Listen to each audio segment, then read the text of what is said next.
That's a Balinese cultural festival. That's happening outside my hotel today. The Balinese love their culture. They celebrate their culture. They celebrate their culture with music, with dance, with songs.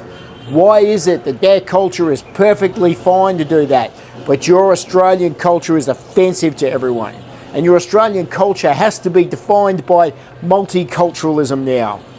In this conversation with Rob McMullen, the lead singer of the band that we've used 3 times for our events in Brisbane, we talk about culture, we talk about Australia, we talk about how important it is that the arts play a part in how we take our country back. I hope you enjoy this conversation, just like I enjoyed watching the Balinese celebrate their culture. Let's go. Rob McMullen, the McMullen. Rob, you're famous. Really? People keep messaging us going, the band, the band.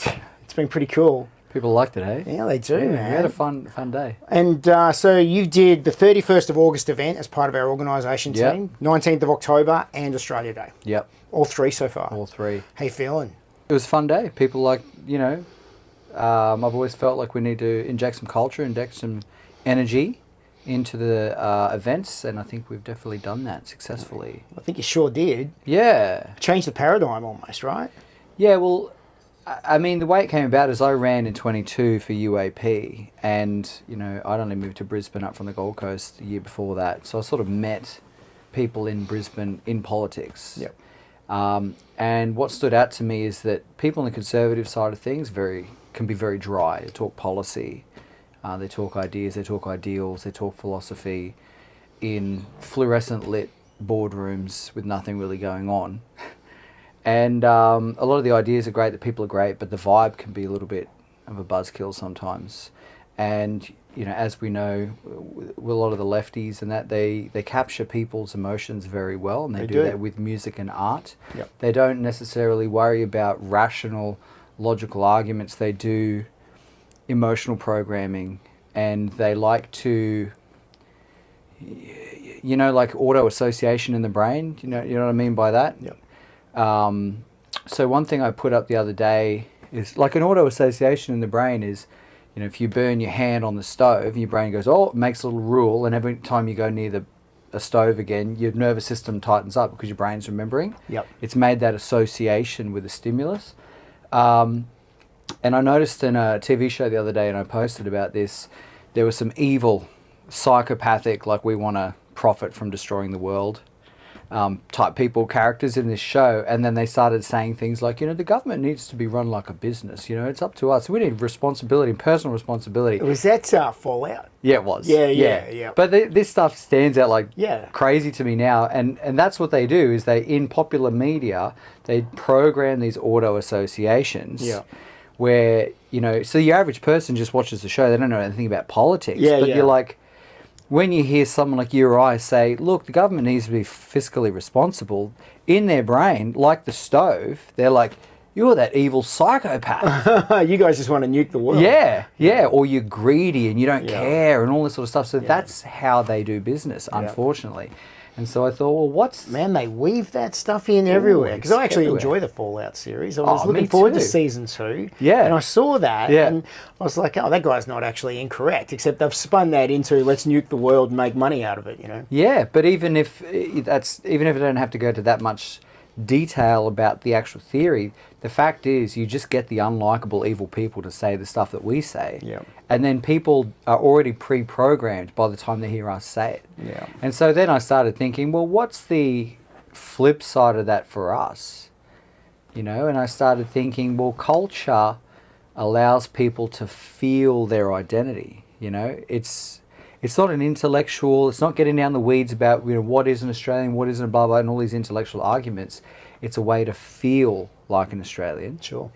And so it's doing that kind of emotional programming in the other way, Yeah. It's a pretty powerful connection, because one of the things that's been the standout at the 3 events that everyone's mentioned has been the music. Music. Good. And you identified that early when we started planning for August 31. And and went, you know what, let's play this song, and I'll sing this, and then we'll do that. Now, we didn't have the whole band for August 31, Yep. but you did that on your own and carried that weight and just nailed it. Like the imagery, the video that came out of it, the feeling. Yeah. Everyone felt like they belonged to something that day. Yeah. You're good because, you know, and it's good to say feeling because that's kind of what I was talking about. Like, we've got ideas, we've got people, we've got talent, we've got philosophy and analytics and graphs and numbers and economy, you know, and all that stuff. But how do people feel? Yeah. And so, you know, with the music, I'm always going into like the Aussie classics and especially that sort of 70s, 80s era because I do want people to have that mental association back to a life that they don't have access to now. That's almost being used against us in some ways, though, because I've seen some comments going, "Oh, you just want to like go back to the olden days," you know. And look, actually, I don't disagree. I wouldn't mind going back to the olden days, man. You know? Yeah, but see, that's another one of these auto associations that's been programmed in popular media, the 1950s, and then people will spit that out and be like, "Oh, that sounds very 1950s." They're programmed. You know, they've been emotionally programmed. But if you think about it, you're like, okay, what's so bad? You know, there's actually women on social media saying like, wow, we're both working, you know, me and my husband are both working, still can't afford a house or kids. Yeah. Like getting the second half of the population paying taxes. Yeah. You know, productivity goes up, but what's happening to the culture and how people feel and our reproduction rates and that sort of stuff. And so, look, it does get chat on a little bit, the past, but they're doing that as a strategy, and I think we need to look back at the past fondly, and I try and use the music from then to get us to remember that sort of stuff. Yeah. You know, and have effectively done that with, you know, and with great feedback from people and thousands of people that have turned up to these events and, you know, just really changed the dynamic and to the point where we've seen other events incorporate music. Yes. And bringing guitars out as well. Yeah, well, look, you know, go for it. You know, use the idea. For me, it's about outcomes. You know, I don't mind who does what, as long as we get something good. Man, I think we're blessed to have you on board. Oh, thanks, Scott. Like, honestly, it's been one of the secret sources. It's the Colonel's secret recipe, mate. You know, I'm glad to hear. Thank you. Yeah. You know, at the end of the day, we have a nation and a culture and history that's under attack, and it needs to be defended. You can't defend something you don't love. Yeah. And so the culture, whether it's, you know, the way we look, the way we speak, act, our entertainment, our media, that, like I said, it gets us to feel our identity, feel our connection to each other. There's also an element of like toxic individualism these days as well, where, you know, you're trying to convince people that their past and their history and their culture is bad, so they don't owe anything to it. But the little, you know, trap there is, if you don't owe anything to your nation, you can also be convinced your nation doesn't owe you anything. Yeah, that's right. Whereas, if you don't stand for something, you'll believe anything. Exactly. And so they've tried to corrode those bonds between us. Yep. And our culture is how we feel those bonds between us. Yep. And so I try to get people to remember and enjoy and keep the spirits high, you know, because politics can get people down. Sure can. And that drains their emotional energy. Whereas I've always wanted people to come to like an Australia Day with their energy high. Yeah, you know? Well, we definitely showed that this Australia Day. Great. Did it disappoint you? I mean, you created some mad controversy with one of your song choices, and I'll throw that in here as a cut in. And just going back to that, you created some controversy with that. How did that make you feel?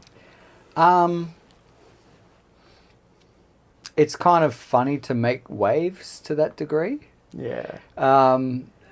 It was sure we're paying attention though, right? Yeah, well, I think on one level, I feel like it's kind of the left and the lefties and that establishment kind of go, oh no, they're doing the thing that we do now. Uh-oh. It's so accurate. You know, we can't let them get away with that because it's going to work. You know? Yeah. But I don't care whatsoever. I mean, you've got musicians that are sort of famous and people might give them respect for that. My opinion is like, if you're going to hate on my country to that degree, I don't care what your opinion is. You know, cope and seethe as much as you like, mate. Wouldn't it be awesome if Hoodoo Gurus had have come out and said, look, we might not agree with their politics, but it's so good to see people rocking out to music that we created back in the day and having a good time with it still. Imagine if they had taken that approach instead of the, you're all fascist wannabes. Well, it exactly. It kind of reminds me of like when Bud Light tanked, because they have these marketing and HR people who are very woke. And it makes me kind of feel like possibly they're in a bit of a bubble and they're not paying that much attention, and then someone in their circles come in and said, oh, you guys need to denounce this because blah blah blah, and they go, okay, yeah, well, let's just do that, and they don't really think about it that much. But I wonder if they watched any of the content from the day and saw the vibe, or they just went react, you know. Once again, the whole feeling, I mean, it wasn't a Pauline Hanson event. That's unfortunate that it's been seen that way, but she's just a bit of a rock star at the moment. So it was a bit hard to not have that vibe because the crowd was so enthusiastic about her. But once again, she's the target of a lot of this emotional, you know, massaging as well. Yeah. At the end of the day, though, look, to put that whole issue to bed, there is a bit of a reciprocal trade between an artist and the world. If you can make art, you can sit in a room and make art till your heart's content, but the moment you release it out into the world, and the moment the world says, yes, we're going to choose this to be something meaningful, and then you take the rewards of that, then there is a trade there. Yeah. They don't really... I'm not talking about the legalities of copyright or anything, but you can't stop a band playing a song in a park. You actually, there's no... Yeah. It's a generational contract. Yeah, that's right. But just in kind of like a social contract sense, you know... Well, the social contract's been torn to pieces in this country. It has been torn to pieces. Actually, in my opinion, that's almost, as you touch on this, another example of the erosion of that social contract. Because, you know, we made bands like Men at Work and Hoodoo Gurus quite wealthy. Yes. Our generation. Yeah. You know, and they still collect royalties on these tracks if they own the rights to them. Absolutely. And our generation fed that and fueled that, and they fueled us with great music, and we all drank too much and had a good time and all the rest of it. And, and now then they turn around and go, no, we don't want you to use our songs now. At an Australia Day event. Yeah, right. Yeah. You know, do you think the people that are going to happy clap them for being woke are even going to have an Australia Day event? I looked at their Facebook, right, and they would literally get 20 likes on a post. They put up that post about the wannabe fascists, and there was like 10,000 thumbs downs and hundreds and hundreds, thousands of comments. Just like, I was like, wow, you guys couldn't have screwed that up harder. Yeah, you know? and there was no plan to do that. I mean, you might notice that when Senator Babbitt, because he's a friend of mine, wanted to give him a bit of a punchy intro, so we did the stabs from Thunderstruck. Da, da, da. You know, you've been Babbitt struck, you know, and he walks on, you know? Yeah. He was just trying to do something like that. Yeah, I could never imagine AC/DC coming out and going, don't use our songs, you know.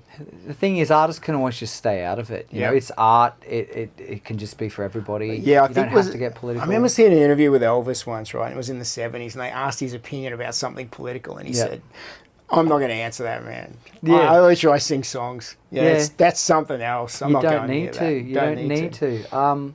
You know, so at the end of the day, that's my opinion, and this is the culture. It allows us to feel our connection to each other, to the people that will stand by your side, to the people that will support you, to the nation that you know are a part of. It allows us to feel it, and you know, someone made a point to me. This guy's a little bit too cool for school, and that some of it maybe gets a little bit daggy if you start pulling out the John Williamson and stuff like that. And one point I'd like to make to people is, on some level, it's meant to be daggy.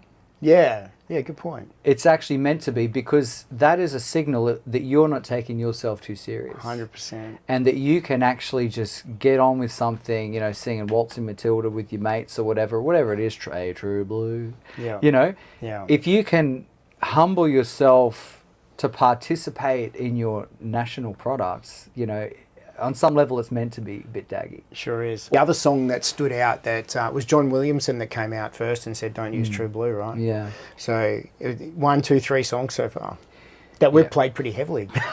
Yeah, that's true. That's true. Well, I mean, I was going to have a break from Land Down Under, but, you know, Biddy wanted to sing it, so you it came back. Double down, Rob. It came back. Yeah. Back with a vengeance. Can I ask you, though, your connection to Aussie music, Yeah, I mean, you play great music, great band behind you when you guys are just on point, and everyone was thumping and singing and cheering and clapping. Good. How did you come to Aussie music like that? You're a very talented guitarist, you're a great singer, great musician. You clearly got an ingrained talent in you. This stuff takes practice, I know. How'd you come to that love of Aussie music like that? Look, I do it all. I mean, on Spotify, I've composed an album of flamenco guitar. Like I do it all. I listen to classical music. I love opera. I love jazz, pop, electronica. I work out to metal. Of course. I work out to Rammstein. I'm a musician. I love it all. I like it that I don't know what the fuck they're saying. Yeah, me too. It just feels good. Me too, because I actually got disappointed with Rammstein because I started getting into them last year and I'm like, man, this is like run through a wall sort of stuff. Yeah. And you can project your own meaning onto the lyrics. And we do. But then I started listening to it and they had I was like, what are the lyrics of this song? And it's a song about men having sex. And I was like, oh. There was another one, it was like Fairy Angel Wings or something, but when that sung in that German chorus, it was like, holy shit. I know. And I'm like, they're actually really degenerate. And I'm like, okay, let's not go there. Yeah. Anyway, look, I like it all. But I think as I started becoming aware of politics too, I've always loved rock music because of just the testosterone of it. I've always loved it. I've always, been a bit of a rocker. But besides understanding that a lot of these bands are actually really good, and, growing up, I can see in myself that programming against a lot of things. Like people are, oh yeah, singing Barnsley, but it's like, man, have you actually listened to a lot of Cold Chisel? Like, they're a cooking band. Yeah. Really talented dudes. Yeah. And then I sort of started realizing, well, this is my history, my culture. Yep. And then I started to break down those emotional associations I had against it and looking with fresh eyes and being like, this is actually really good stuff. Yeah. And then I found a new appreciation for it. And now it hits me. Yeah. Because, you look at the mainstream narratives around marriage and even men. You could talk all day, say, what are they going to say on ABC or The Project about straight men?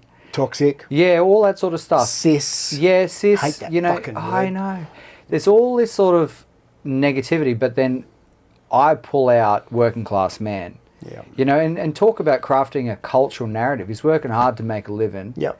To bring us shelter from the rain as his father's son lives remember to the carry on. First time you heard it, first time you saw it. I still remember the first time I saw the film clip. Yep. And like Jimmy Barnes singing in front of a burning cane field. Just thinking, that's powerful. It is powerful. And you know what?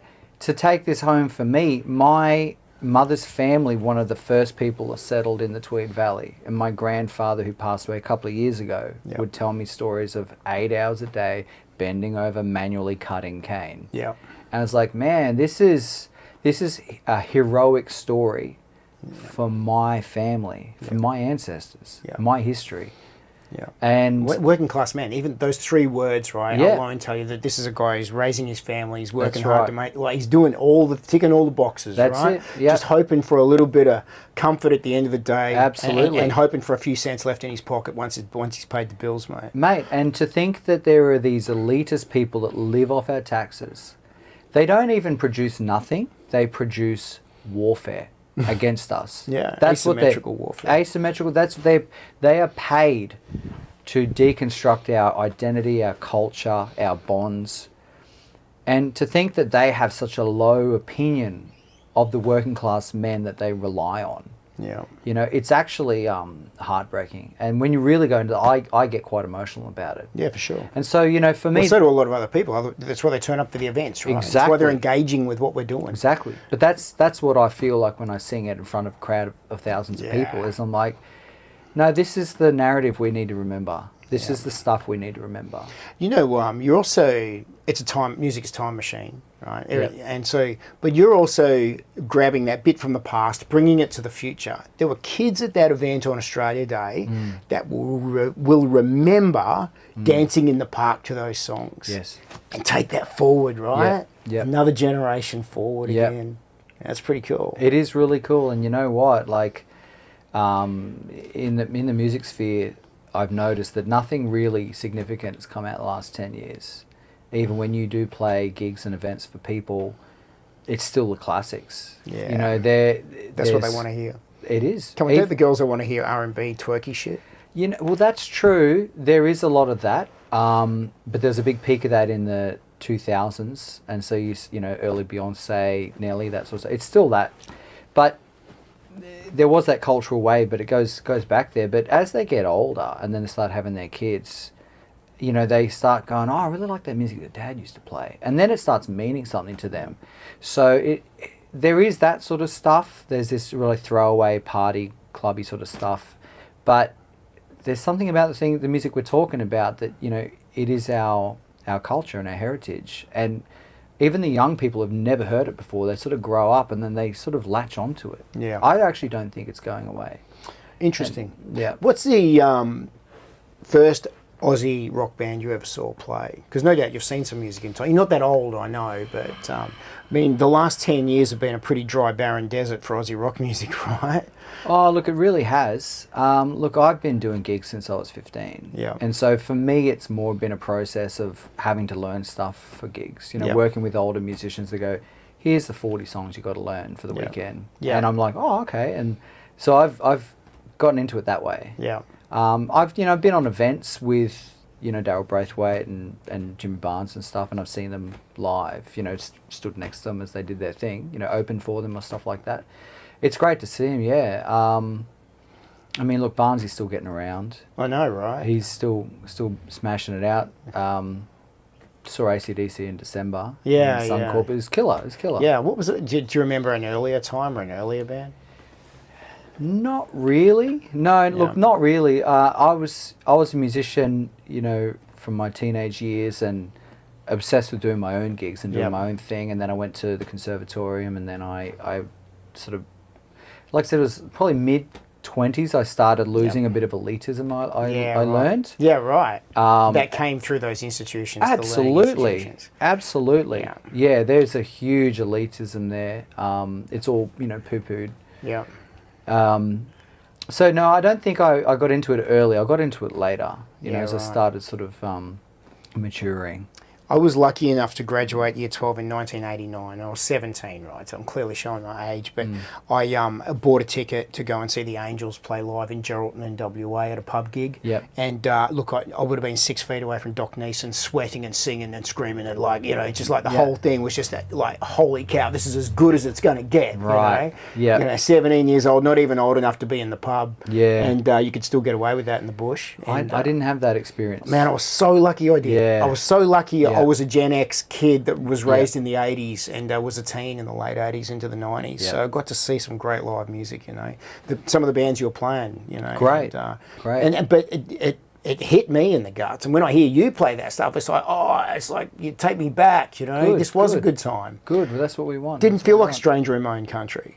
I Yeah. felt like this place belonged to us and we had a stake in it. Yep. You know. Yep.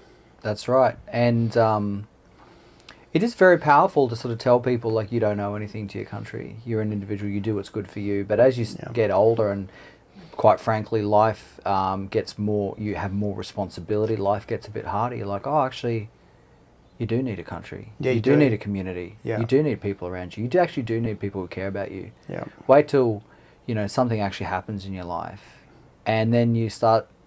You know, I think that's actually probably my journey. Is like, you know, I was my own sort of guy, and then started getting older and had more responsibility, and you're like, wow, I need to rediscover this because I think that's been taken away. Yeah. You know. You're doing your bit for the country, mate. You're having kids like crazy. Oh yeah, mate. No, you Yeah. have to. You have And no to doubt have they're going to be kids. crazy musicians like their dad. They love it. They Yeah. love it. Yeah. We just announced an 8-week national tour, mate. We're going to get you on every city. Mate, I'd love to. I'd love to be there. Yeah. Yeah, you No, better be there. I'd love to be Yeah, there. the crowd's going to be demanding it. Good. You know, because that's been the constant feedback in the socials. Good, You know, good. the band, Rob. Tell us about Rob. What's Rob doing? Tell us about the music. Yeah, good. I mean, I've always just wanted people's spirits to be high Yep. in politics. I've just never wanted to do the same thing where we just talk at people with theories and bore the shit out of them, you know? I don't know about you, but after the second event, October 19, I went home after that one and thought to myself, I know that we just did an amazing thing, but I didn't really stop to take a second to enjoy it. I know the band, you guys played and there was a lot of moving parts, and this time before Australia Day, I checked myself a few times and went, make sure you check in and have a good time. Like, just catch yourself, smile for a minute, go and sit at the front, watch the band, listen to some speeches. Don't just get caught up in the movement of it all. And, you know, thank God I did, because I have such great memories of that, you know, because of the music that was playing. I mean, that's pretty common for organisers. You know, you just pulled in a million directions. Yeah. But it's good you did that. It is really good you did that, because, you know, we all need to keep that emotional tank high, you know, full. For this sort of stuff, you know, because that bleeds out into other people. Yeah, why should the crowd just get all the fun? That's right, that's right, you know, and people follow passion and they follow embodiment. Yeah. You know, there's such a big difference between blurting your theories at people or embodying your theories and having people feeling your worldview leaking out of you. Yeah. You know, it's a big difference. And I actually think as a commentator, that's what you have in spades, and I think that's why you're doing really well as a commentator and as a leader and as someone who's getting stuff done, is because you do have this embodiment of your values. It's the team around you creates that as well, the confidence to be that. I always think about that video. Remember that? You've seen that one of the one guy dancing? And then suddenly, like, you know, everyone's all shy, no one wants to get up and dance. There's one guy gets up and dances, right? I think it's at a festival, and then and someone else is like, oh, he's dancing, maybe it's safe to dance now, and they get up and have a go, right? And then before you know it, they come swimming in. Everyone just wants to wait to see that one person go over the top first before they'll have the courage to get out there. It's so true. Why are humans so self-conscious like that? That's a big question, I know, right? Because a lot of people being ejected from the tribe's a death sentence. Yeah. So we'd rather live than be right. Yeah. You know, at some level. I'm trying to think of the actor that played, he was Elvis in that Elvis movie that came out not so long ago. And you know, I saw him in an interview. I'll remember his name, I'll put it up on the screen. And he was talking about embracing your cringe, right? And so he would literally seek out events where he could be the only person on the dance floor and literally cringe himself into the ground and embrace the feeling of being embarrassed, being stared at, and going, I'm going to overcome this, so I'm never scared of anything anymore. That's powerful. That's powerful, you know. Look, especially doing what we do, putting yourself out there, in music, there are so many people that message me with absolute support, and successful, established people support of what we're doing and love it. But a lot of people are sitting on the sidelines. I think because a lot of the lefties, they do have the institutions, they've got government, you know, frankly, they've got our law system at the moment. Got everything by the nuts. They've got everything by the nuts. And so if you're not careful, they've set it up that they can get you know, and nobody wants to be got. No. But so even if they can't get you, they make you think they can. Exactly. There's a fear factor that hangs over that. I was talking to someone one of the guest speakers that we had at the event, who did a podcast the other day, contacted me afterwards and said, I'm really worried that I may have overstepped the mark talking about such and such. I'm like, well, they've got you scared to self-censor, even though I don't think you've done anything wrong. Yeah. I try and say things respectfully, without hate towards people. You know, like you could say, talk about immigration, which we do a lot, and say it's not about hating anybody, because we love our country and we want people to be a part of it with their whole heart. Doesn't mean we hate other people. So I try and just say things carefully, and the way I've dealt with that is like, well, I try and say what I really believe and what I think people need to hear, and if they're going to get me for that, then so be it. Yeah. Because then it goes over a line of like, well, are you actually just going to be under the thumb? Is that how you want to live your life? And I don't. But the other side of it is that, you know, people like myself, like yourself, we put ourselves out there. You know, if you're watching this, just understand that, you know, every little bit of support and rallying really helps, you know, and you can give other people confidence to say something as well, and to show up. And even at the events that happens, every single body there gives us social proof, lets us say, look how many people came, look how much support we have. And it just creates this, it adds to the spiritual energy of what's happening, and you don't have to do anything. You just need to show up and have a smile on your face and have a good time. But just know that support is central to people, you know, putting their neck out there. You're supporting all the other people around you. They need that. That's right. You know? Everybody, you know, us, you guys, everybody needs that support. And that's the only way things are going to get done, as we edge forward to a righteous goal as a community, as a nation. Is the Overton window shifting? Absolutely. Absolutely. Yep. Yeah, it's shifting a lot quicker than I ever thought it was going to. It's accelerating. It is accelerating. The thing that's scary is that everybody seems to be doubling down. Everybody's going more extreme either way. They've got no choice. They've got no choice. This is one of the... it touches on a bit of a natural law theme that I talk about with those guys in the Institute, is that, you know, unfortunately, the cost of cognitive adaptation, changing your mind and rewiring your worldview, it's a very costly thing to do. And so people really actually double down until they can't tolerate not. Can't afford not to. It can't afford not to, unfortunately. So, you know, people like us, I mean, you feel like that too. You know, our country is very blatantly under attack. We are. We are under attack. Australians in their own country. That's right. But the wokies have their worldview, and you can't get through to them. Yeah.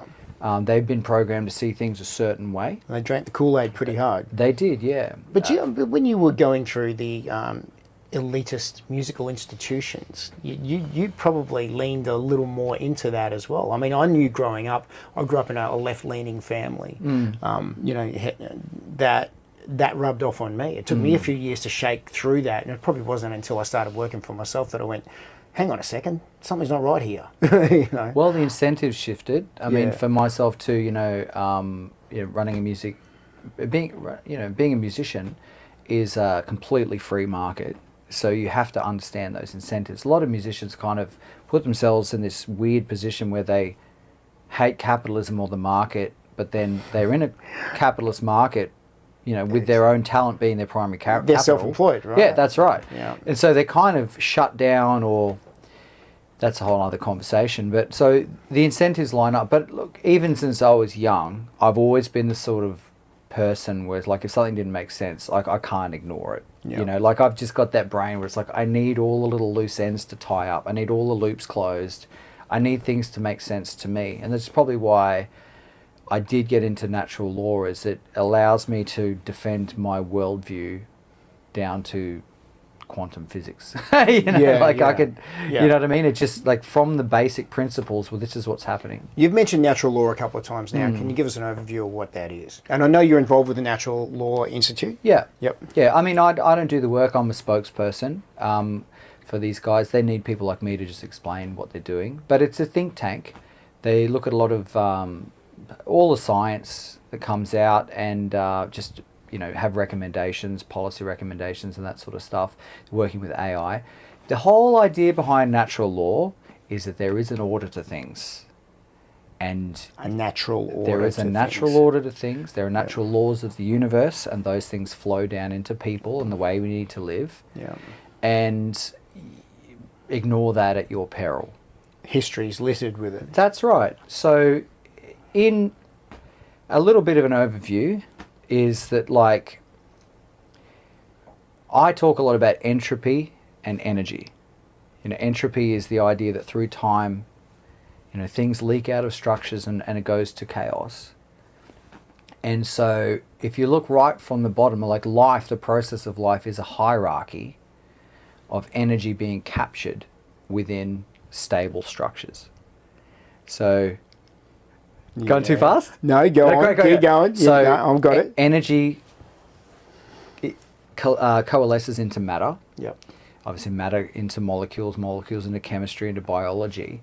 And all of these things are an equilibrium between different forces. Sure. There's a positive and negative. Otherwise, it wouldn't work. That's right. And so if you think about your body is a huge cooperation of all the cells that make it up. Yep. They're existing within a stable identity, Yep. which is Scott. Yeah. And you are an economy of energy. You know, what we do as humans is we eat energy, but to exist in spite of entropy, we hope that we can consume energy more energy than it takes to get the energy. Yeah, got it. You know? Yep. So if I need to hunt that kangaroo and it's going to cost me X amount of calories, more than the kangaroo is going to give me, well, that's a negative bank balance. Yeah. So that's a bad strategy. Yeah. You're going to fall afoul of the natural laws. Yeah, and if you're going to hunt that kangaroo and the meat's going to go off in a couple of days, That's you've right. got to have why don't we have enough people that we can work together to hunt the kangaroo and then we can share the meat? Exactly. You know, so it doesn't go off. It's not to waste. Yeah, so the work that what these guys have done is very autistically defined human cooperation. Yeah, that's how they think.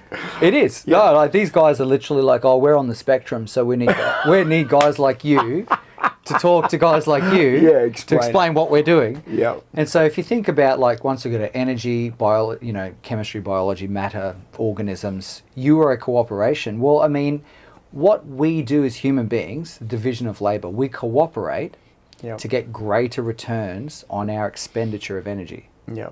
So what they did is define cooperation between human beings. The same way that your cells are cooperating in the energy ecosystem that is you, well, human beings in a civilization are cooperating as cells. Yep.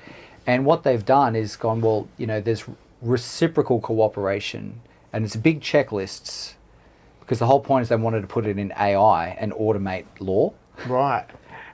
So, and I'm all for getting rid of lawyers. So that's right. Then, and they're actually working with AI now. They've got so reciprocal cooperation is something between two people, voluntary, fully, exhaustively informed, free of externalities, productive, and warranted. Yeah. You do a job, that stuff is obvious. Is the product warranted? Have you told them all the limitations of what you're doing? Do they understand? Blah, blah, blah. But in politics, none of that applies. But that's and still... it seems to be less and less and less anyway. Exactly. Right. So they're breaking cooperation, and it's like, well, what happens in your body when you've got some cancer cells that are essentially eating other cells and not cooperating with other cells? Yep.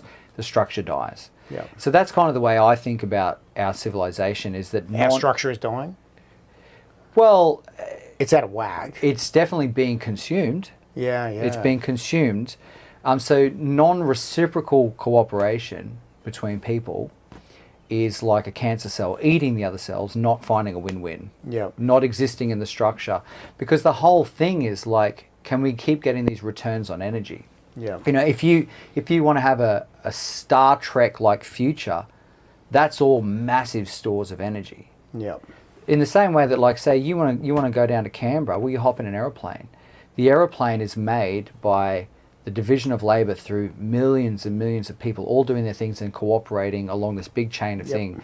You don't have to walk to Canberra. You don't have to spend the whatever tens of thousands of calories to walk to Canberra. No. So we have, everything is stores of energy. Where does the spiritual aspect of God fit into that? No one is against that, and in a lot of ways, it's not a contradictory. It's just another way of looking at the world. But it has evolved into a legal project. They're trying to automate not a spiritual law. project. No. Yep. And spirituality is very important, and a lot of the guys are Christian. But it also feeds into the balance, right? Because without it, you don't. Well, some people would say that you can have a moral code without having a spiritual code, but I would argue that without a spiritual code, you're not a complete human being. Yeah. So. I mean, when I go to church and I hear a lot of things, I just go, well, this is cooperation, and cooperation means stored energy and persistence in spite of entropy, life. Yeah. But it doesn't just have to be cooperation with other humans. It can be cooperation with the universe itself, right? Yeah, exactly. Well, I mean, we cooperate, we work on the universe and the physical plane all the time to create things. So, look, it's the project, though, is about law, and there's capturing people's hearts with the church.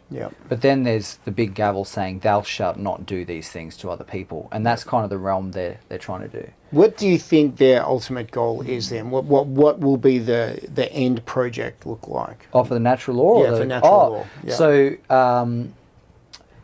the AI, so they've got this whole this whole first principles framework, and they're trying to sell it as a layer to AI companies, Right. to stop them hallucinating. Basically, make them truthful AIs. Interesting. Yeah, and there's like a test one where you go, here's a problem, here's people's demonstrated interests, here's what they're doing. Give a judgment on this, and it'll break it down into first principles, demonstrated interest, reciprocal cooperation, breakdown or not. How do you make up for that? Like, how do you make a legal judgment on this? Wow. And so, I put in the COVID response. This is all heady stuff. Really sorry for that. Of course it is, but it's early days too with this It stuff is like early this, right? days.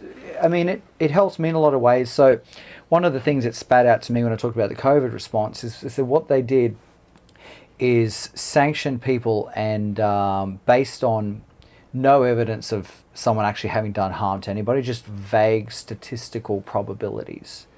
So they said, you can't see your parents, dying parents, you can't work your job, you can't go outside your house. Is this a rational and fair response? Well, it's not reciprocal. And so...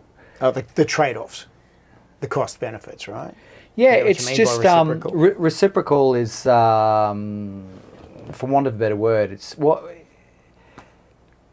they're getting what they want at your expense. Yep.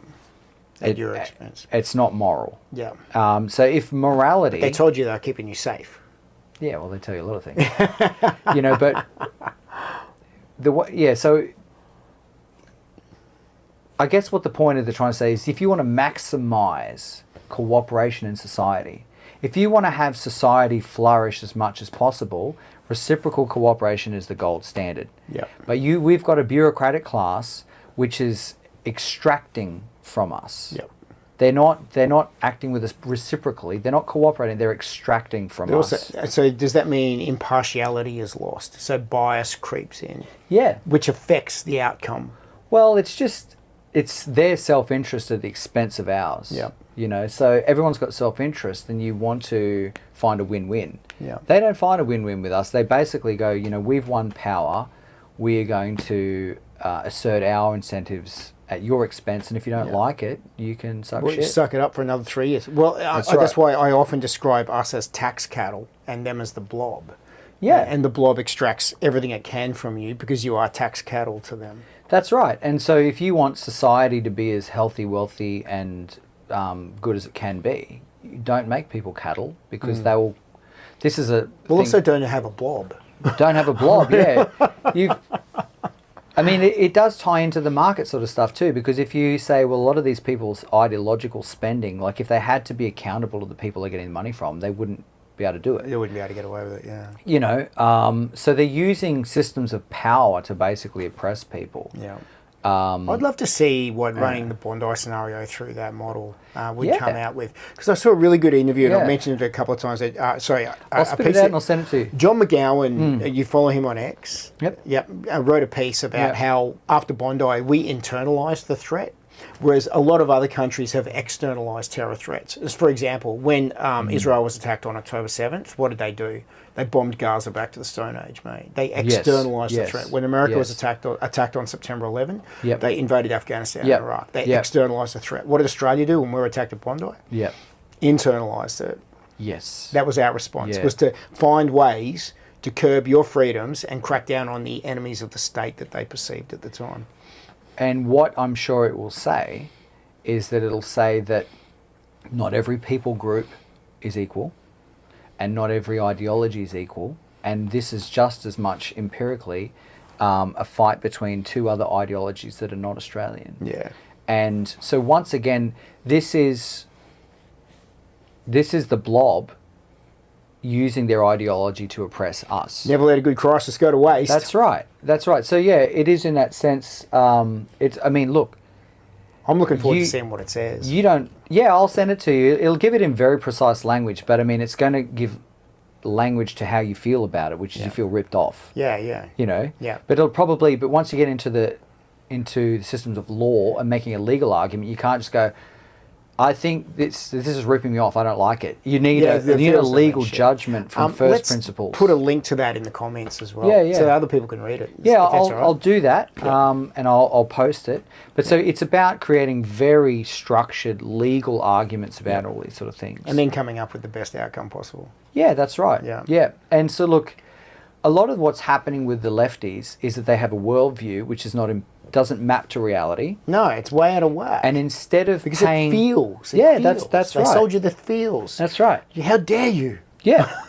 And instead of, if you want to put up a shed or something or drive a car, if you want to go out to the laws of nature and say, well, I feel like I should be able to drive through that tree, well, you're going to find out pretty quick. The natural law is going to say hard no. That's no, right. no. It's going to say, but what's happening with the blob is they've been able to insulate themselves from the feedback of nature's laws. Yeah. So that they can have these luxury beliefs and insulate themselves. They don't get the feedback. Yeah. So then they can just pass the cost on to us. And when you're passing costs, it's not reciprocal and it's causing tension in society. It's actually consuming our societal capital. Yeah. And there's going to be they're fucking around, and there's gonna be a find out. They haven't burnt their fingers on the stove yet, mate, and they don't understand the consequences. Because they've got enough money to put your fingers on the stove. Yeah, that's right. And that's what's happening. You're taking the pain. Is instead. they are doubling down on their ideology because it feels good and they're making money from it. Yep. And they're passing the cost to everybody else. Now, how the find out turns out, who knows? Find out part is coming. There's going to be a find out because this is the whole point about natural law. Is like there has to be at some point, It's out of whack so far right now. There's things that it's out of whack. So you think about our society as an organism; it's not even reproducing itself, and so we've that's thought why the birth rate's plummeted. that's right. And so this is, I look at it through a natural law lens like that, and years ago people were saying, okay, they're taking so much tax, they're harming productivity, the tax burden, and everyone's got their hands out. It's gonna. Where's that the bill for that gonna come due? House prices keep climbing. It's good if you own a house, but I feel sorry for everybody else. Yeah. Jeez. And how that's expressed, the find out has expressed itself in the birth rate crisis, that we actually have a nation of Australian people who have never had less children. That's the find out. Yeah. Now, unfortunately, they don't care about that and they're happy to prop us up with immigration. But that's going to have its own find out. Now, the only thing is that, are we happy with the way that this all culminates? And I think that's a big no. No, I think it's pretty obvious in this last 12 months that we're very not happy. We're very not happy. And when we're shifting the Overton window, this is everything recorrecting. Yeah. There's a recorrection happening. And the question will be whether they allow the recorrection to happen without locking us down even further and then force feeding us their ideologies. Yeah. I mean, the thing that's frustrating for me is that I can look at all these different groups in society and see their incentives, understand the psychology behind how they work. And I think if there was anyone in our actual governing structure that had two brain cells to rub together, you could sort this out pretty easily. Do whatever you want, pay your own costs. Okay, you want someone else to pay for your ideological whatever? We know you can't do that. No one's saying you can't have your ideology. You pay your own costs. However that finds out, you deal with that. That's really all you need to do, and separate people and let them do their thing, but stop passing costs on other people, because then it's not reciprocal. They start building up. Reciprocity is about cooperating without causing an incentive to retaliate. Yep. If you break reciprocity, you start creating a retaliation incentive. Now, the people have a big buffer zone to that. Like, a few little things happen and they let it go. But when it starts to get really irreciprocal, that incentive to retaliate starts getting really big. And retaliating is costly. What we should be doing is making stuff, educating people, discovering stuff, making life better. But we're fighting because there's people who have this ideology that they're prepared to get what they want at everybody else's expense. Yeah, but they feel like they deserve it, that there's this justification for them to have that. They absolutely do. In their worldview, they have this moral calling, but that's because they're not paying the cost of their own ideology. Yeah, absolutely. Plus, they see you as a mortal threat to their existence. Climate change. You're a mortal. You don't believe in climate. You don't believe in our cult. Yeah. You're a mortal threat to my existence, therefore you mustn't be allowed to exist. Yeah. We're almost at that point. Yep. Now, since 2020, Yep. right, 2020, I mean, I'm surprised we've made it to 2026 without seeing a more significant snap, right? Because in my mind, this has been 6 long years of fucking so far. Oh, yeah. Since that, since Yep. the real head game started, right? The real doubling down on this. Yep. And the fact that, in my opinion, a lot of this mass the anti-immigration movement is pent-up anger from COVID and not having the yeah. accountability Yeah. that we should have seen from that. And That so- was oppression. That Proper. was proper oppression, and once again, there was certain interest. The bureaucrats could go home and get Or their work full from pay, home. work from pay, Yep. get full pay in their underwear. Yeah. So they were able to extract from the taxpayers to maintain their incentives and their ideology at our expense. Now that, to me, what I'm saying with natural law and reciprocal cooperation is that's like robbing a bank, you know? That's criminal. They did. And there needs to be, it would spit out a legal justification for why that's criminal behaviour. Yeah. Just because you've crafted some ideology that lets you believe you're not a criminal, but you are. And Yeah. that's the whole point about natural law. Is like, Man, those people are missing God, right? Like, I mean, surely something Well- in their own mind must be going, hey, buddy, maybe this isn't the right thing to do. I mean, I know it's great for you Yeah. at the moment. I actually had a conversation with a guy, it was an interview the other night with a more left-leaning guy who thought that the COVID response was perfectly fine. There was no problem at all, and there's no need for a Royal Commission or any inquiry afterwards post that. Because as far in his world, he got to work from home, everything was fine, his Yeah. house price went up anyway, no problem, mate. the guys that will run around here doing home invasions and breaking in and stealing people's cars, I guarantee you they will have some story that's very similar. Life's unfair. I've always been mistreated. This country's shit. I don't owe it anything. I'm just going to take what I can, and I'm justified in doing that.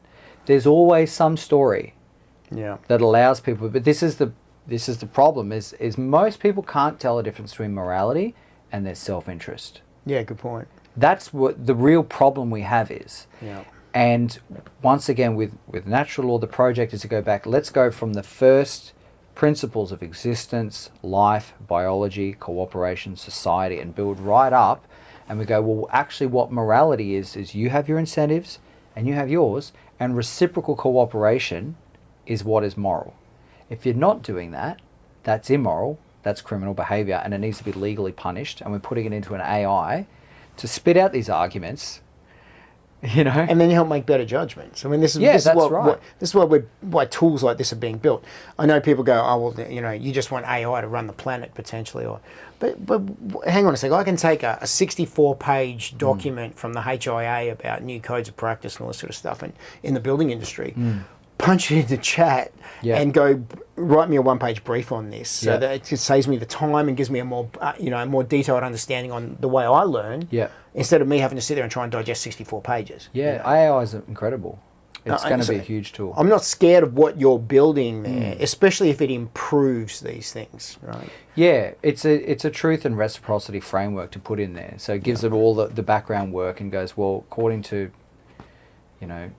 due diligence, truth, and reciprocity, reciprocal cooperation, like this is how we sort through this, and We we can give do you a this. judgment on that, you know.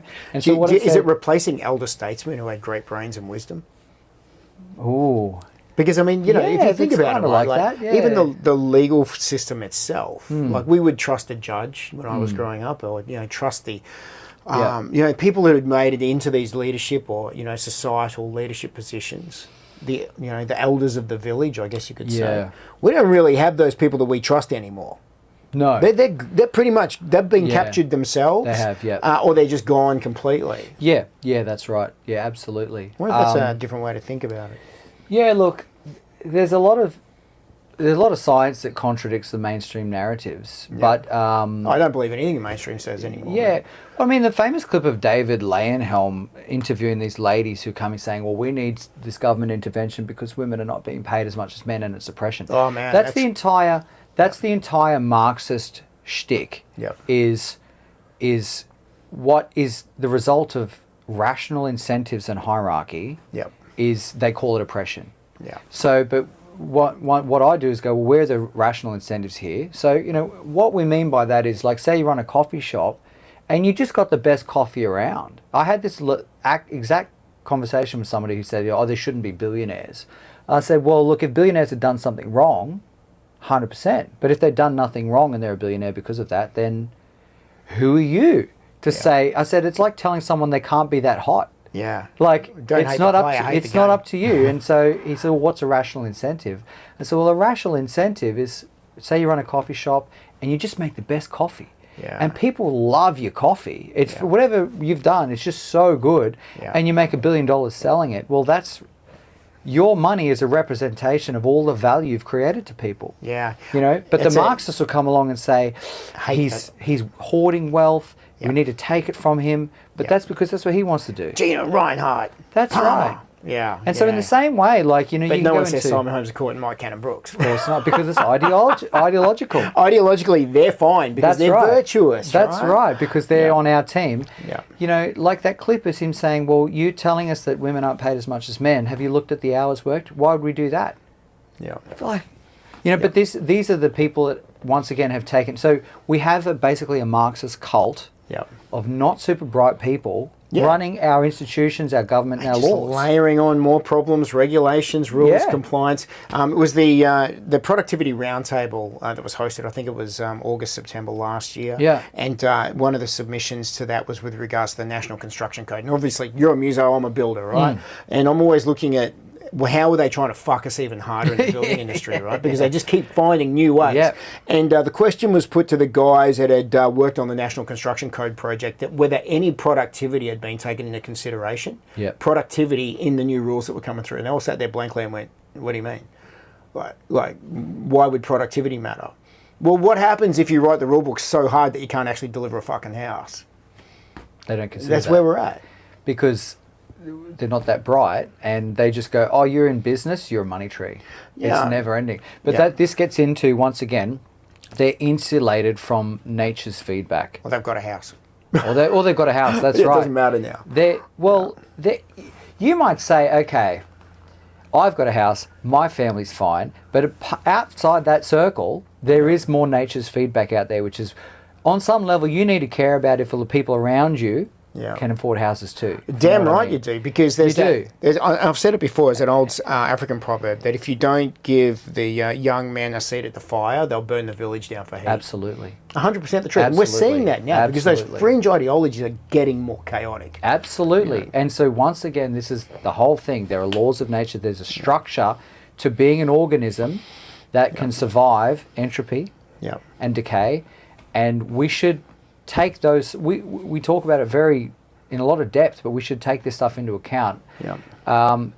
Obviously, you got to win power. That's the problem we're in. And the malevolent, I'll call it a malevolent evil that's running this joint, is building more barriers to taking power. They're gerrymandering the system by bringing in more voters. They're adjusting electoral boundaries and looking to push legislation through to create more politicians, which will further dilute our opportunity to be able to get a hold of the reins of power. They're stacking everything in the way. Whether it be campaign financing rules and all this sort of stuff. Everything's getting harder and harder to claw back now. And because they know that the end game for them is accountability that they don't want to face. So how do we make this as hard as possible to pull this system apart? Absolutely. Even the laws that came out of Bondi are, in my opinion, all directed towards making sure, because if you think about it, with two anti-mass immigration events, the narrative's shifting pretty quickly. Boom, Bondi happens. And I'm not saying Bondi was a conspiracy, don't get me wrong. What I'm saying is that they went, how can we crack down? Let's change narrative here. Let's turn this around. Boom, we're back in control again, Absolutely. And make these guys the enemy. At the same time. A lot of the work in that thing too is to talk about what elements make Western civilizations what they are. And as we talked about this before too, is in our prehistory in Europe, there were like different tribes who were like, you're sovereign there, you're sovereign there. Sovereign means you're responsible.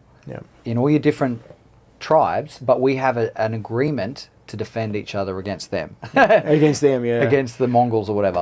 And so this idea of sovereignty and agreement is very important. And once again, if you're in capitalism, a free market, well, you're sovereign for your business. You're responsible You keep the gains, you keep the responsibility. Yeah. And so that same idea is what creates like our science, our legal system, our market system.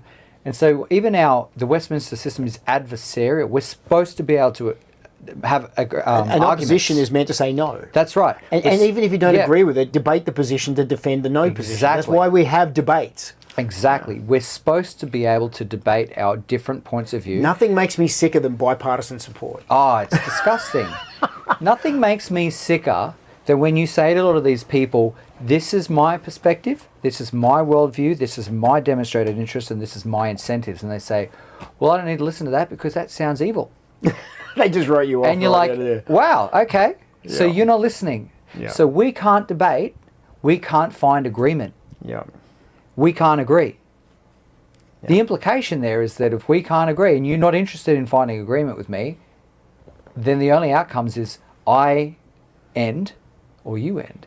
That's right. You know? Yeah. And we're heading towards that, in my opinion. I think we've got an opportunity in this next couple of years now to get a beachhead to try and affect this change. And if we don't, Rob, mate, I fear that after the next federal election, we're probably going to be screwed. I agree completely. I think we're at the end point of the doomsday clock now. If you're watching this, this is the end game. Yeah, we are. We're in the end point. This is the end game. Because what's going to happen is if we don't turn this around, they're going to import people from civilizations that are not ours in huge numbers, and that over the next 10, 20, 30, 40, 50 years, they're going to have a lot more kids than we do. Yeah, they're going to outbreed us like crazy. And then our society is going to come like their society. Yeah. And then all this, wonderful stuff that we've done is just going to...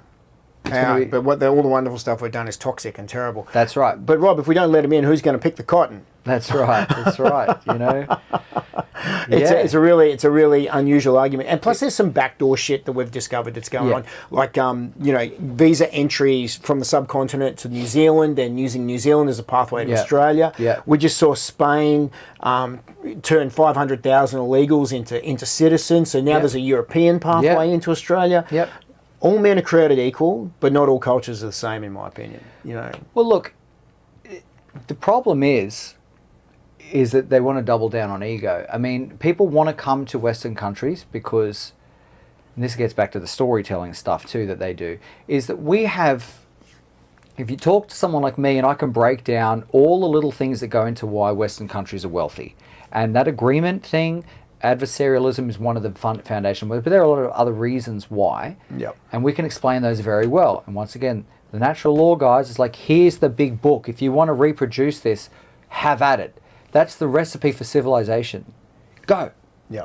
Like, for whatever reason, part accident, part not, Western civilization evolved in a certain way that's very aligned with natural law. Yeah, but it tested a lot of different ways to get there. Yeah, of course. It wasn't one straight linear line of success, mate. This is multi-generational, thousands of years of human evolution to get to this point. We were just, we were just really good at it. The European side of things, but also the Chinese were very good at it as well. The Mongols were very good at what they did too. But when it came to building great civilizations and long-lasting structures and law, we seem to be better at that than most. And we break, I can break down the reasons why, but that is true. And ultimately, we are partly by accident most aligned with the natural laws of the universe. Yeah, that's a really good point. And that's when they say there's like this anti-white thing. They're hating white people as a proxy for the laws of nature. They're hating white people as a proxy for God. Yeah. Because capitalism and adversarialism works because scarcity is a law of nature. Entropy is a law of nature. Yeah. And our law and our institutions adapted to account for that. And so, look, we're writing down the big book of how things are done. Have at it. You don't need to all come here and consume it. But that's what's happening, is it's like, let's consume it, but not reproduce it. Yeah, I think it's really unfair of us to potentially steal talent from other countries and try and bring it here, instead of nurturing our own, Well, can talent, how are other countries going to develop if you take all the talent? Well, if we take all the Indian doctors, right? Yeah, well, there's a lot of Indian people that need doctors. Yeah, 100%. Probably more so in India than here. Yeah, look, honestly, for me, I do have a very global humanitarian perspective. I do love all Typical people. muso. Yeah, I'm a massive hippie, you know, but forcing people together as a political bludgeon against the people that you're trying to tax into oblivion, Yeah. that's not loving. Or they're going to use you to tax it to create the structure so they can continue to do it. Yeah. It's like the ultimate insult almost. They're Yeah. using your labour and energy and capital to steal your future, your children's future. To maintain the bubble where they're in. What Yeah. a bunch of psychopaths we're working under here. Well, but see, the problem is they don't think they are because they think they're create not. these stories Yeah. that allow them justify it. You know, just like the guy who, you know, breaks into your home, has got this big sob story about how hard his life is. Yeah. Well, to him, at some level, it's adding up because he can justify it to himself, and that's what, you know, they do as well, unfortunately. Yeah. For me, anyway, the natural law stuff lets me break through that and go, no, hang on, this is not how it's meant to be. It's not reciprocal. This is blah blah blah. I make those arguments. Yeah. But I'm still just a guy. You know, I'm not in.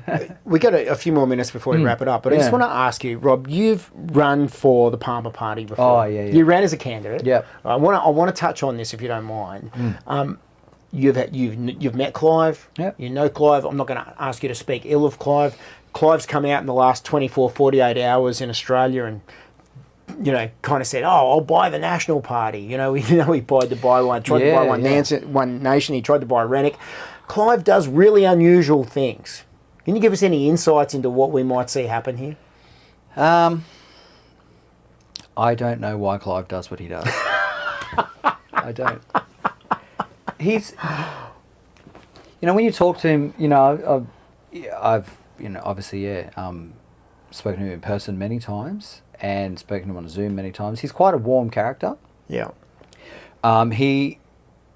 He is a very, very wealthy man, and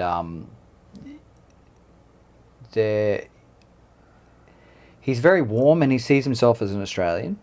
Does. So to me, my read is that, you know, he's sort of got a foot in both realities. You know, like a guy that helped me out in the campaign in 22 is like, "Oh, I'm having lunch down the Gold Coast and Clive's just around the corner," you know.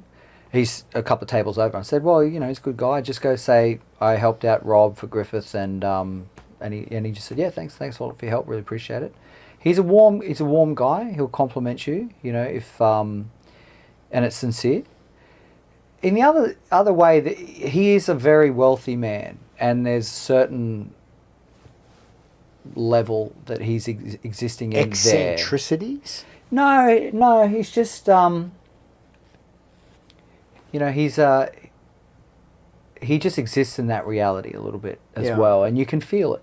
It's been a number of elections now where the Clive disruption has played a part. You know, I always wondered how everyone felt when he ran. Was it when Morrison lost? When did Morrison lose? 21 or 22? Was it 22? 22, yeah. UAP, and remember the big billboards everywhere, 3.5% capped interest rates. Remember that? I was always wondering how people felt that they didn't potentially vote for that when they had 13 interest rate rises in the year that followed. You know, here's the thing. That was a good policy.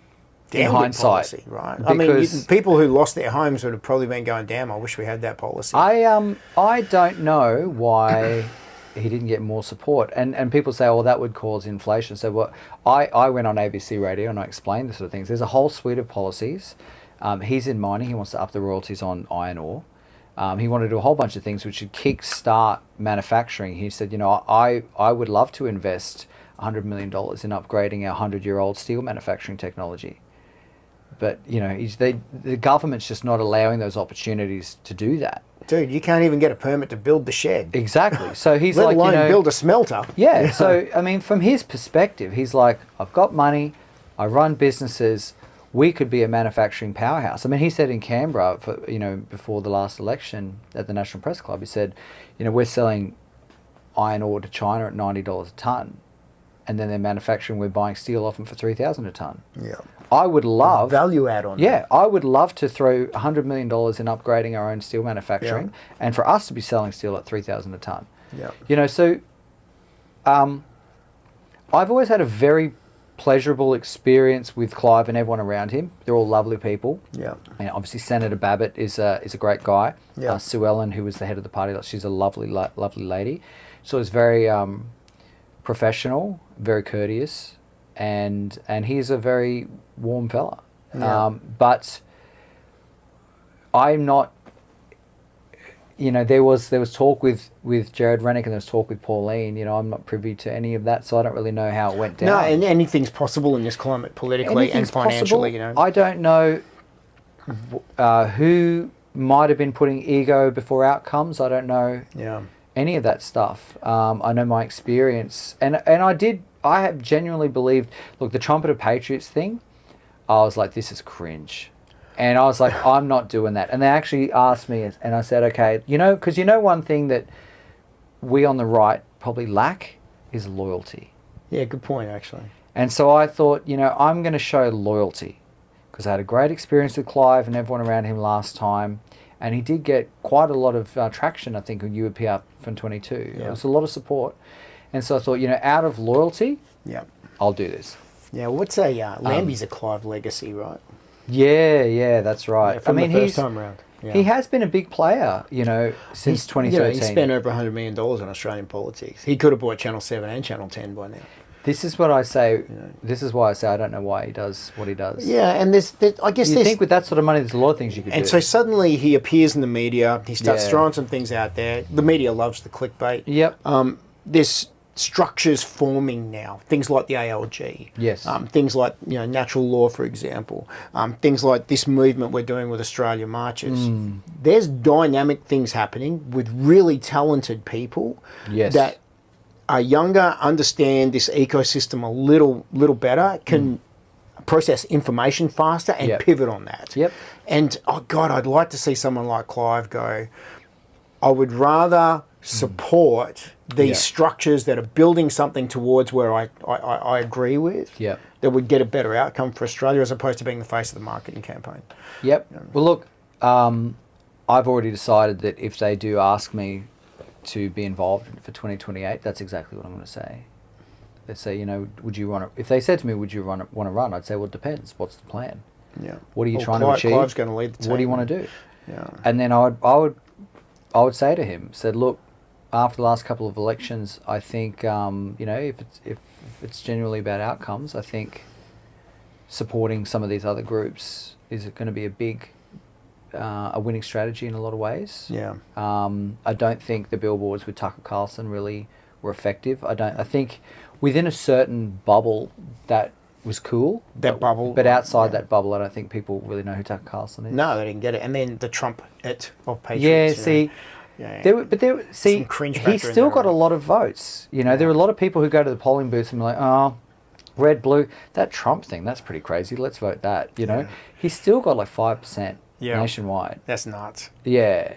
And so this is the thing with Clive is, you go to the... I went to the party not launch. enough quota to get a senator. No. Oh, they got Babbitt, sorry. Yeah. Well, he was from 22. Oh, right. Yeah, that's true. He's on a 6-year term. Yeah. So the thing with Clive is he can pull together a very big operation. But I think there are, like I said, people like the lobby group, other candidates who are very good that will be better supported by Clive, not necessarily led by Clive. Yeah, good point. That's what I'm going to say. Yeah. And that is my honest opinion. Yeah. Yeah, good take on it. Not many people know the man. We see the headline, right? And I mean, for 6 years straight, I recall the Courier Mail pretty much, if they didn't have Clive on the first page, they had him on the second or third page. Yeah. Clive bad, Clive bad, Clive bad. When Clive had his falling out with the Liberal Party up here in Queensland, the LNP, he was instantly Mr. Bad Guy, stolen from people, ripped off with the workers in North Queensland. Yeah. There's always more to these stories, man, and we got a very shallow take on we that. went through that stuff in 22 because Labor, once again, they're not trying to debate you honestly, they're just trying to take power. Yeah. They would have disruptors go into the lines at the polling booths and say, when's Clive going to pay his workers? Yeah. And we had lawyers run and we... for part of the 150 candidates we had in that election, internally we're like, this is the legal judgment, and we could all read it ourselves. And it was so a couple of layers. Clive, as a shareholder, was not actually liable, but people morally felt like he was. Yeah, sure. And he still wanted to pay. Yeah. But it was actually the liquidators that held him up for 2 or 3 years. So he couldn't do anything until the liquidators did their thing. Yeah. And then he said, there was a press conference that said, look, if you're entitled, come and get your entitlements. Yeah, well, I'll never forget Clive in the first couple of months of the pandemic bought, enough hydroxychloroquine for every single person in the country. Right. That's right. And then the campaign against hydroxychloroquine came out hardcore. Of course. Yeah. And they destroyed it. Yeah, 100%. And look, a lot of people... You can thank Pfizer for that. No, don't defame me. That was just speculation, Pfizer. Yeah, that's right. Sue me from our island where you don't pay taxes, you bastards. Clive is also very a big supporter of the Catholic Church and is Catholic. And so there have been a lot of lawsuits that he's funded, but he doesn't put it out there, doesn't big note himself. No, he was part of the police service fight against the union, the police union, and the police commissioner to save those coppers' jobs from the vaccine mandates. And then after the event, he came out publicly. I know people that were involved in that were supported by Clive. Yeah. Clive dropped millions on that. He did. And so this is the thing is, I can see this from so many different ways. We might be sitting here going, this is a great structure. This media organisation is great. It'd be great with his support. I'm sure you understand that if you support everybody that wants it, you're not going to be Clive for very long. Yeah. So you do have to probably pick your battles. Yeah. But the other side is that we can't comprehend what it's like to be responsible for the sort of wealth that he has. No. So I don't really claim to understand the thought process. Sure. I take it as it comes, and I just try and rely on my own experience. And I go, look, there have been a lot of things that he has supported in very good faith. I'm not privy to his conversations with other people. I don't know why he couldn't work out a thing with One Nation. I don't know. Maybe it was Pauline, maybe it was Clive, maybe it was both of them. I have no idea. Who knows? You don't get to be a billionaire without being a little off, spectrum-y, off the charts. Absolutely. Or eccentric in your own weird way. Have a look at guys like Mike Cannon-Brookes. Have a look at guys like Simon Holmes-Court. Absolutely. The thing about Clive is that he was self-made. Yep. Right? Yep. Simon Holmes-Court inherited his money. That's true. Gina Reinhardt, she actually took a collapsing empire and turned it into something massive. To her credit. Yep. We hate people being that successful in Australia. I think guys like you and we see it as order.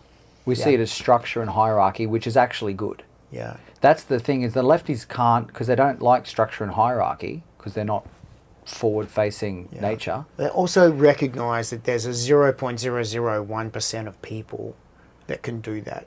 And I don't mean to sound mean by that. No, it's true. I get a lot of people being critical of business, right? And being in business, and you're self-employed. Yeah. You know what it takes to keep that shit show on the road sometimes, right? And to stare into the abyss. And have had long days going, wow. But to do that at scale, on the billionaire scale, with $100 million projects or $300 million projects where you're a lot on the line. And to see the whole structure and make sure that not every single person is taking their own little cut and it's just leaking out and you're just bleeding money. 100%.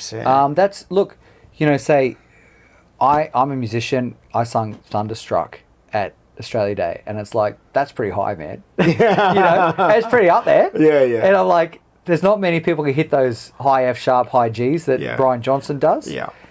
And people are like, oh, that's a talent. Well, part of my growing up was like, there's talent everywhere. I see what you do as talent, what Clive does as talent, people who are running structures, people who have that ability to manipulate all sorts of things in life. There's talent everywhere. And that's what, so I see it as a talent like that. Yeah. When you go, okay, well, being responsible, like you said, staring into the abyss, taking $100 million risk on something, But being able to visualize what that looks like. Exactly. Put it out into the universe, visualize what that looks like, and know. And you don't know, you're feeling your way through it, but making the calls to make that happen. Yeah, that's a talent, and it's beyond, in the same way people will be like, I don't know what it's like to sing Brian Johnson notes. Well, I don't know. To arrange multiple musical instruments to be able to pull that off. Well, that's my wheelhouse, but there's all these other wheelhouses, it's all talent. And I freely admit I don't understand what it's like to be on the other side of that. What an amazing country we could be if we were able to harness a lot more of that talent to create productive things, instead of things that actually hold us back. I've got to wrap this up, Rob, because of the time frame. Yep. You and I could probably talk about this for hours, mate. Let's do a follow-up conversation. Yep. We've got the April 26th event coming up in Canberra, and obviously plenty of more information coming out for people about that. Yep. This is a pivotal year. It is. It is a pivotal year. I think you stressed it really well before when you said that if we don't get a hold, we're fucked. Yeah, we're in the end game, like in a lot of ways. Yeah. And but I think we're doing a really good job, and I think the support is overwhelming. Like, to be honest, you kind of came out of nowhere, like a couple of years ago. You just like your social media support's blowing up. Sam Bamford blowing up. There's obviously a groundswell. It's happening. Pauline's like the most favourable leader in the country at the moment. Yeah. It's changing very quick, and we need to lean into. We need to ride that wave as hard as we can. Not That's tear my it opinion. down. Not tear it down. No, Yeah. support. Everybody needs to support. And the whole reason I really do politics is I wanted to find the sort of people that I want to be around. Yeah. In the future. Yeah. Regardless. I got to be honest with you, man. Like Regardless. since August, since we first met, the circle of friends and people that we've built around this thing that we're doing. Yeah. Nothing but love and trust. Yeah. Tight group. Yeah. Divinely put together, in my opinion. Exactly. I'll be cheesy and call it a mission from God, man. At this point, so absolutely. For me, that's the same thing as saying, God, the divine order, life. Yeah.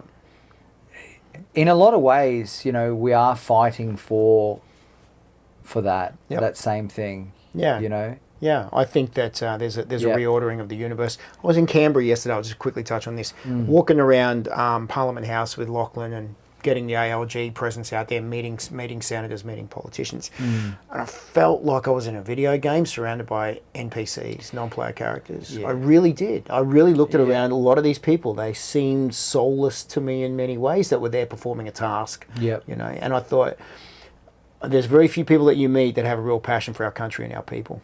Yeah, and I would have thought that should be the epicenter of passion and prosperity for our future. To tie right back to the start of our conversation, that's what I love about what we've done with these events is we've looked at culture and we've looked at love for the nation. Yeah. If that's what I always wanted with bringing the music, is I just want people to love the nation again, because for me it's really simple. You've got these people that don't love the nation.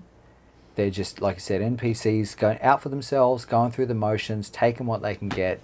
Yeah. Eating the last piece of cheese as the thing sinks. But to bring it back, we need to love the nation. We need to love our history, each other, and that's what gives us the fuel to preserve it. Yeah, absolutely. Armies don't march not just for money, mate. They march because they believe in the cause. 100%. We're tapping into some primal feelings. Absolutely. And the music's definitely taken us along the way. And I tell you what, we're going to rock out all the way to it and have a good time. I love it. Thanks for everything you've done, Rob. You too, mate. Appreciate it, mate. Yeah, really good. You have an amazing culture, Australia, and it is worth saving. If I go for a walk down to any of the bars down here tonight, they'll be playing Aussie tunes. They'll be playing Aussie tunes and there'll be Aussies rocking out having a great time.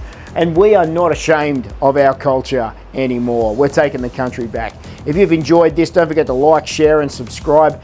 Stay tuned for more of our events coming up. We'll be in Canberra on the 26th of April, the day after Anzac Day, to kickstart the national tour of Australia to take our country back with Rob and the music and all the great speakers. We're coming to a city near you.